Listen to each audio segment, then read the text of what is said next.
China has some weird weapons. They have some unique military assets that no other nation on Earth has. Some weapons that can end the life of millions, which is frightening, to say the least. That's why today we'll be looking at China's weird arsenal of weapons and how powerful it makes them against their enemies. China is preparing for a sea war against India and America. Tensions are rising in one of the most hotly contested regions on the planet, the South China Sea. From militarized artificial islands to fighter jets and warplanes, China's heavy presence in the disputed region is putting the U.S. and its allies on notice.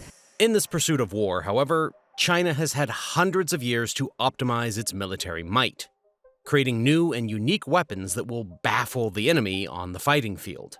A good place to start as we talk about China's military might is the fact that just this March, China announced a 7.2% increase in its defense budget, which is already the world's second highest behind the United States at 1.6 trillion yuan, or roughly around $222 billion. As tensions increase with the US, Taiwan, Japan, and other neighbors, China's military expenditure and rise are being viewed as quite a threat. Since 2015, China's defense budget has been more than doubled, despite the fact that the country's economic growth has considerably slowed. However, the country's continuing ambition is to challenge the US and its allies in Asia, including Japan, South Korea, the Philippines, and Australia, over territorial claims, regional leadership, and a bigger say in world affairs. This need to be at the forefront of global affairs has resulted in China making some unorthodox and weird weapons to progress on its military front. And as I said, that's what I'll be talking about today. But just as I so often do with these videos, I'm a strong believer that the past makes the future clear, which is why most of you love listening to your grandmother's stories, don't you? Well, even military history has the same sort of background.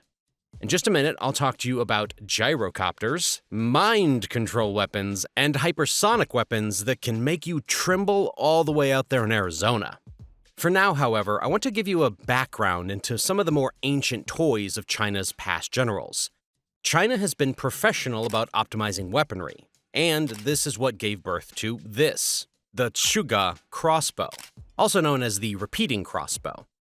This Cuga Crossbow was named due to its association with the Three Kingdoms era strategist Zhuge Liang, who lived 181 to 234 AD. The weapon itself is a crossbow, invented during the Warring States period in China that combined the bow spanning, bolt placing, and shooting actions into one motion. The point of this, as you can imagine from its name, repeater crossbow, was to constantly fire multiple arrows in quick succession without having to manually reload the weapon. It was the machine gun of crossbows. The only downside to this crossbow was the fact that it did not fire off as powerfully as a conventional crossbow, trading power for speed. To curb the effect, this bow would have its tips darted with poison, probably aconite. That was, once poisoned, so long as you could draw blood from a person or an animal, you would know with definitive assuredness that your enemy or opposition would die. It's quite gruesome, isn't it? Many variations of this crossbow later found themselves available, with each iteration becoming better than the last, and each crossbow being optimized for its purpose depending on who the user would be, but really this is where it all started. Another of ancient China's unconventional weapons is this one called the Nest of Bees. It's an early Chinese rocket battery that has 32 flying arrows of death in a single shot. Yes, you heard it right, it fires 32 arrows simultaneously. Before I go into the details about the Nest of Bees, I wanted to bring your attention to Temu and Chinese brands like Temu. These brands have used a century-old loophole in America's import law to avoid paying billions of dollars in taxes to the US government. On top of that, products on this app are linked to slave labor happening in China's Xinjiang region.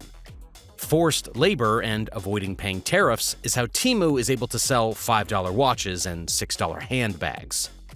There's truly a dark truth behind all of this, and I learned all of this from a video that one of our writers made for his channel. I really think you guys will enjoy this video. You can watch it by clicking the card above, or there's a link in the description. Alright, now let's get back to the Nest of Bees. Back in the Ming era, it was the long-range weapon of the Ming warrior. So, How does this weapon that looks just like a bee's nest work? Well, the nest of bees consisted of hexagonal tubes filled with dozens of rocket-tipped arrows. The tubes broaden towards the top of the dispersal of the arrows in these directions. It may not be the most accurate black powder weapon ever used, but the fact that it's capable of firing off more than a dozen arrows at the same time in all directions from its front makes it an effective weapon. A drawback would be that it is a two-handed weapon, which made it awkward to hold and move around. The arrows were often tipped with poison or flammable materials such as pitch, bitumen, or resin, which increases the chances of kills attained. The kinds of fire arrow devices the Ming employed were heavy and light batteries, poison-tipped, metal armor busters, explosive, massive, and handheld. These deadly arrows could penetrate flesh and bone, and they could travel quite far, up to 5 football fields away. They were built with consistent formulas that allowed fairly predictable flight patterns. The arrow batteries could also have been fitted with shoulder straps and worn like a backpack into battle. When worn like this, the nest of bees can actually protect the warrior from flying debris, so it was sort of like a makeshift shield as well. The nest of bees was one of the more widely used rocket batteries of the Ming Dynasty. Imagine a scene where thousands of these weapons could have been deployed simultaneously, raining death on the enemy's ranks. I certainly wouldn't have wanted to have been on the other side of that rain of arrows. Similar to the nest of bees were the rockets developed in China. Ancient Chinese inventors created rockets by applying counterforce produced by ignited gunpowder. I'll talk about gunpowder in just a second. According to history, in 228 AD, the Wei state already used torches attached to arrows to guard Chenkang against the invading troops of the Shu state. Later, the Song dynasty had adapted gunpowder to make rockets. A paper tube stuffed with gunpowder was attached to an arrow that could be launched by a bow. These kinds of ancient rockets, and improved ones, were widely used in military and entertainment activities in China. In fact, the military applications were derived from entertainment applications. You see, rockets similar in design to firework rockets were used in warfare, though were too inaccurate to do significant damage compared to cannons. Many rockets would fly completely off course and randomly, while even the better designed ones would easily sway while in flight. However, they were effective as weapons of psychological warfare due to the noise and smoke.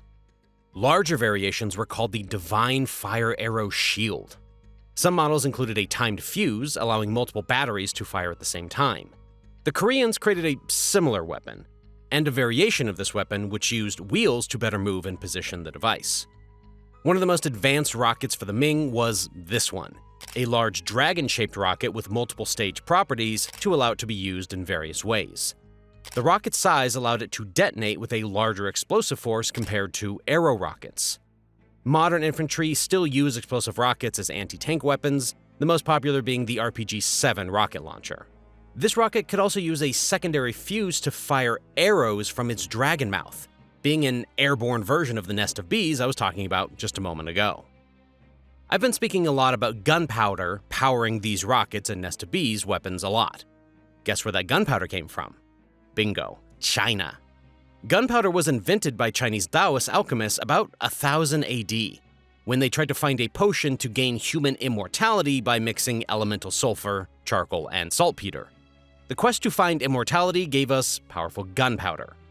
It is generally believed that gunpowder spread to Europe during the Mongol expansion of 1200 to 1300 AD.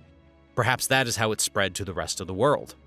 The interesting fact is that the Chinese used this discovery mainly for firecrackers, while Europeans created cannons and guns and, well, dominated China in the mid-1800s. You see, China has had quite the history in weapon making, with a lot of these weapons being quite the bizarre kind. So let's move on to the more modern weapons that China has in stock. Let's start with these bad boys, the Hunting Eagle gyrocopters. China, on occasion, shows off their weapons during their military parades, much like this one.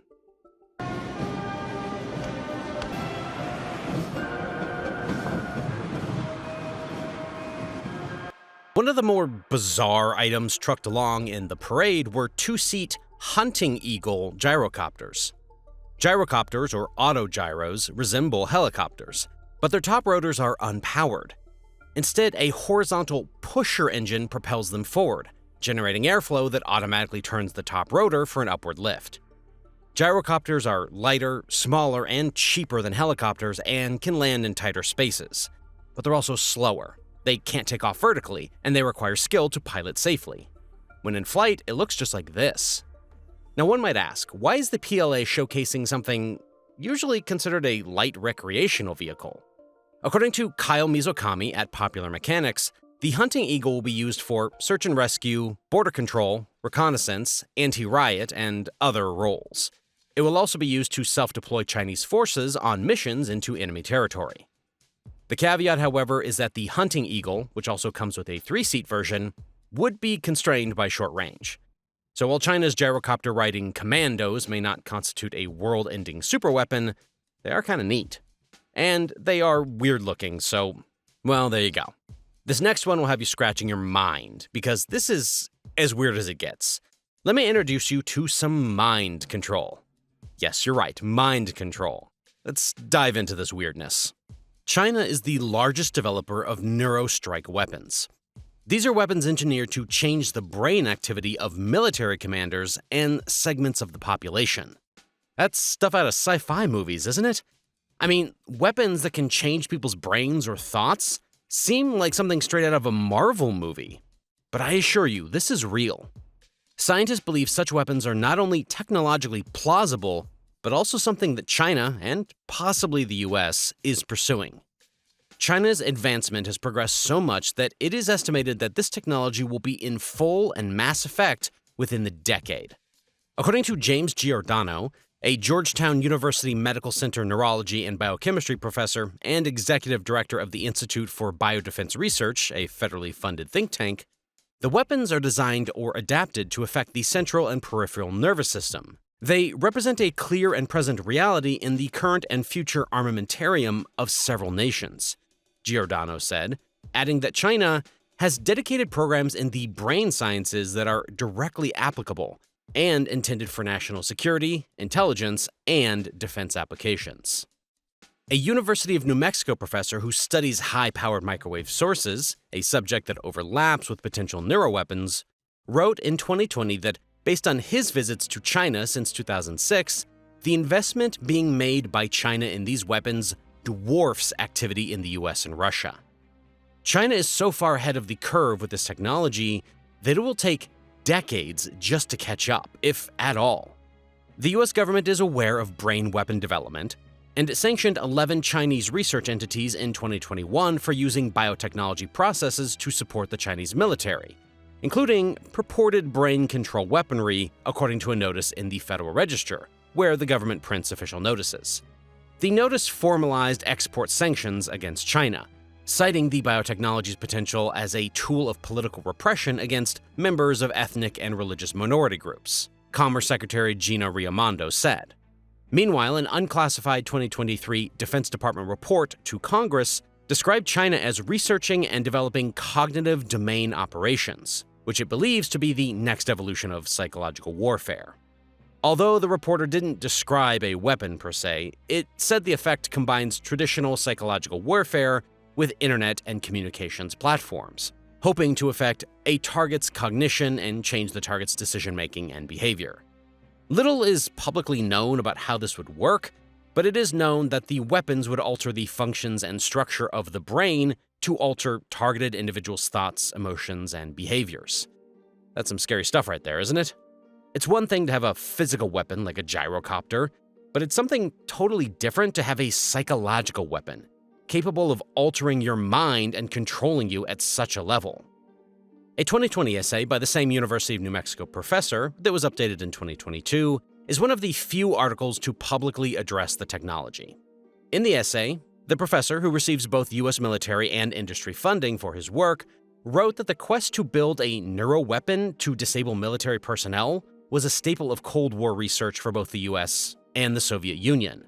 The weapons work, he wrote, by converting energy from a power source, a wall plug in a lab or the engine on a military vehicle, into radiated electromagnetic energy and focus it on a target, either mechanical or human.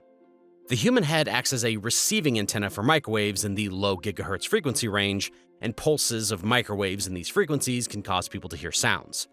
One example of electromagnetic waves' effects on human brains can be seen in a U.S. Food and Drug Administration approved device that's used therapeutically as transcranial magnetic stimulation. Health professionals place the device, which contains an electromagnetic coil and looks like a portable hairdryer, near the scalp to treat patients for depression, obsessive-compulsive disorder, and migraines.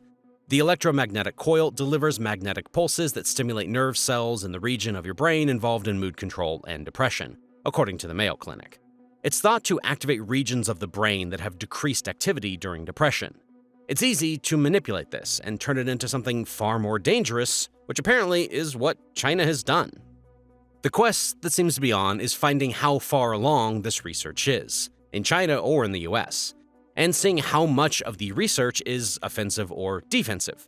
Nikki Haley, one of the US presidential candidates, has been actively trying to come after China in this regard. If she makes it to the Oval, we could have an interesting look at how this all comes together. Or even if she doesn't, with the way the conversation has been started, we are bound to see some development in this case soon. It's all quite scary, and it is a testament that China is not holding back with innovations and development of their weapons. Tradition is being upheld. Now, before we dive into more weapons like these, please take a second to like this video and click on the bell notification to be notified when we make an upload for you to munch on. Whenever I make these videos in China or the CCP, the YouTube algorithm tends to suppress my video. It's my hope that your likes, comments, and shares offset that unfair balance. Right, back to the conventional but unorthodox weapons. Let's talk about China's hypersonic weapons now, shall we? China's new missile capability. There's a new report indicating China could soon be able to deploy a nuclear-tipped missile that U.S. defenses would find much harder to detect. Report of a possibly ominous missile test. The Financial Times, citing unnamed sources briefed on the intelligence, reports China tested a nuclear-capable hypersonic missile in August. Did you hear how much the world trembles at the idea of hypersonic weapons? They have a good reason to. I mean, we all do. Hypersonic weapons are outrageously powerful. All right, allow me to explain it to you. Describing a vehicle as hypersonic means that it flies much faster than the speed of sound, which, by the way, is 761 miles per hour. It's about 1,225 kilometers per hour at sea level, and actually at 663 miles per hour, or around 1,067 kilometers per hour at 35,000 feet, which is like 10,668 meters, where passenger jets fly. Just to put what I'm saying into perspective, passenger jets travel at just under 600 miles per hour, about 966 kilometers per hour, whereas hypersonic systems operate at speeds of 3,500 miles per hour. That's like 5,600 kilometers per hour, or, about a mile per second, 1.6 kilometers, and even faster. These are outrageous speeds. In warfare, what this means is simply a reduction of distance between 2 points. A target that seems so far away is now accessible at seemingly a shooter distance just because it takes less time to blow it up. Even though Russia and the US have these hypersonic missiles, they don't hold a candle to what China has in its arsenal.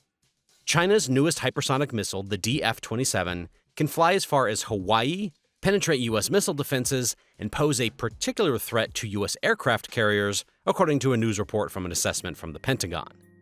These are weapons that travel 5 to 10 times the speed of sound, but unlike similarly speedy long-range ballistic missiles, do so on a much flatter trajectory, which makes them harder to detect and intercept, leaving enemies with only a few minutes to react.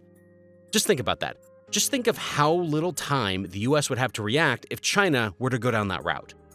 Chinese researchers claimed in a 2023 Research Journal report that the country's hypersonic missiles could destroy a US carrier group with certainty. This capability threatens to sideline US aircraft carrier groups in the Pacific, potentially shifting the strategic balance of power and leaving the US with limited options for assisting Taiwan in the event China invades. That, after all, is the plan. China, with its growing arsenal, aims to be powerful enough to subdue the US forces both in the Pacific and anywhere at all in the world, to the point where they become non-factors.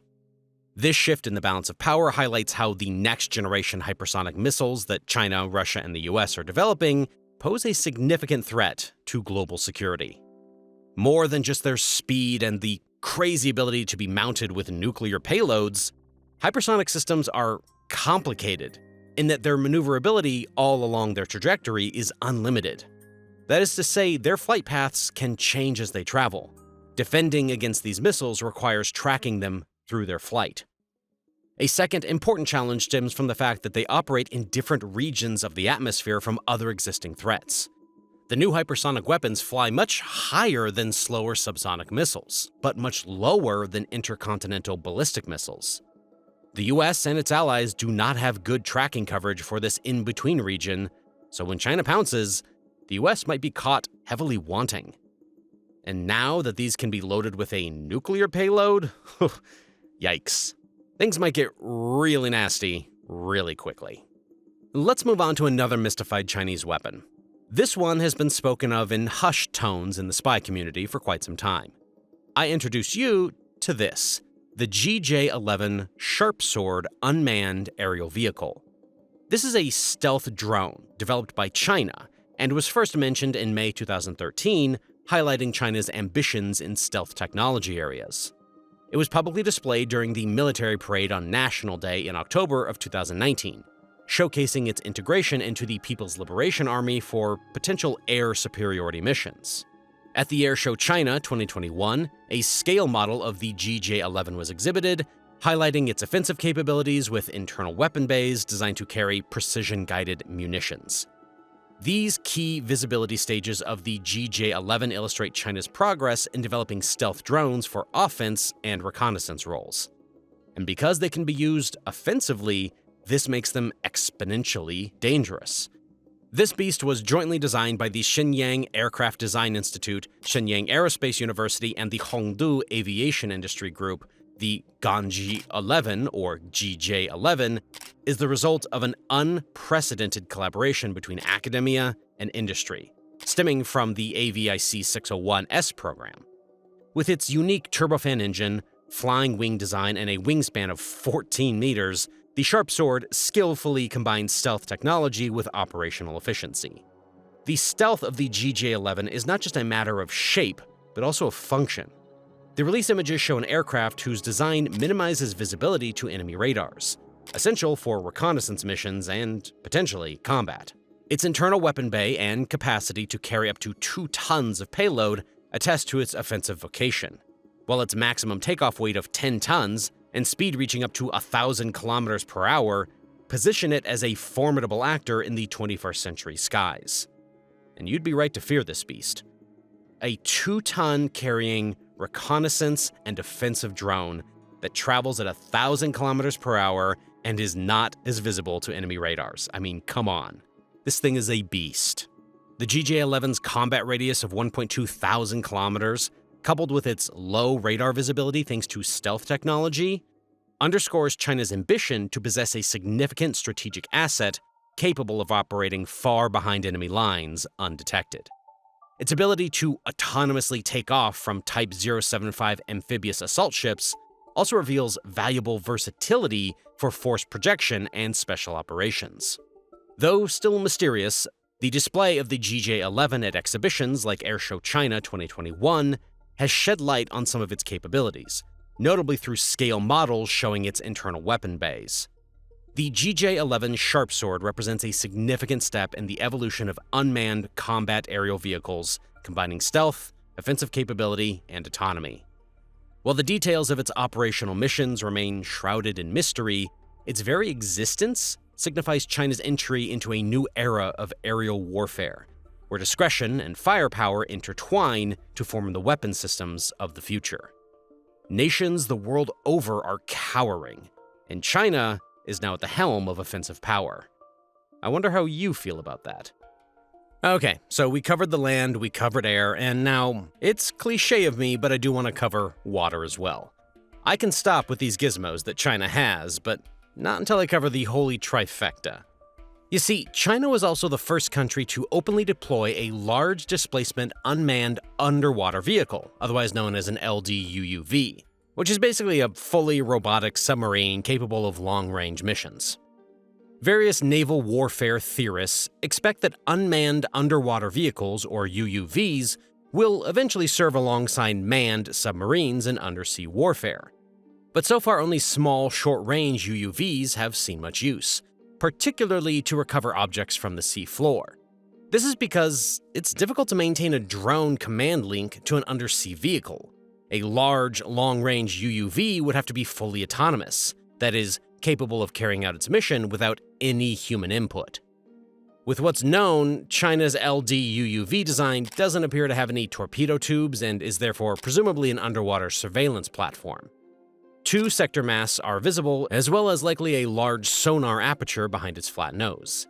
The HSU-001 could prove highly useful for long-endurance missions monitoring the movements of US Navy submarines and surface warships, data that could be periodically transmitted back to the mainland via satellite antenna while near the surface. However, that bit of information is a few years off base.